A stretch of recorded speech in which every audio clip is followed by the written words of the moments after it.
finding answers after hearing the unthinkable. Earlier, we told you about allegations of abuse at the Glenn home in Vigo County in the 1970s. The man in question, United Methodist pastor Reverend Ivell Lane. He was in charge of Glenn home. Earlier, we introduced you to Glenn Cardwell. He says he's responsible for getting rid of Lane.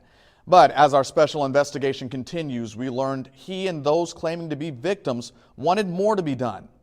Again, it's important to point out some of the details and language in this story may not be suitable for all ages. Glenn Cardwell was the director of child welfare in Vigo County in the late 1970s. He says he made it his goal to get Ivell Lane removed from being in charge of the Glenn home orphanage.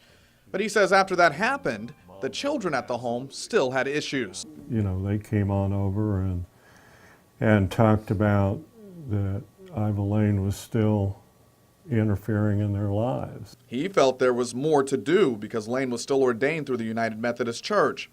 Some of the children took their concerns to church leaders on a state level. One of them you've met before, Alice Whalen Barrett. She says she told that church leader everything that happened to her. And we got in the car and he said, "I believe you. We're going to look into this." She says the church told her they would investigate Lane. When that was over, she received a phone call. And he said, well, he admitted to some. He no longer, his papers of ordination have been revoked. Now, the church believes that we have to pay for his counseling for a year. And I'm thinking, you gotta be kidding. We asked her what exactly he admitted to. She said she was told he admitted to sexual abuse. We wanted to check for ourselves, and information was hard to come by, mainly because that state leader she'd referenced has died. So we reached out to the executive assistant to the bishop of the Indiana Conference of the United Methodist Church. We got a response saying, quote, "Our records indicate that he discontinued his relationship with the United Methodist Church in 1982.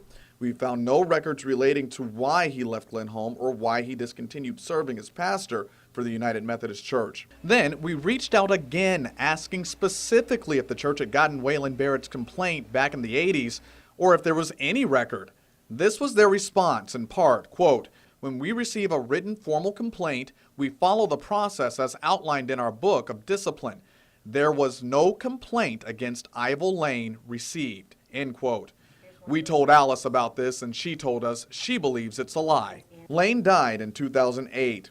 He was never convicted nor charged with any wrongdoing for his time at Glenn home. For Alice, it's an injustice. She even calls out Cardwell, saying he should take some responsibility. They swept the dirt under the rug. The county allowed him to resign. There were no criminal charges, there was nothing. The Methodist Church, there were no charges, there were no real consequences. But Cardwell says he was on the side of good.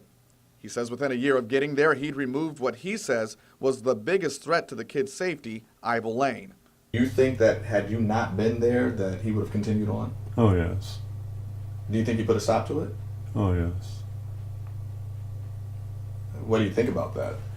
Well, I think it's the most important event that ever occurred in my life. We should note Lane died in 2008. His family is denying any wrongdoing on his behalf.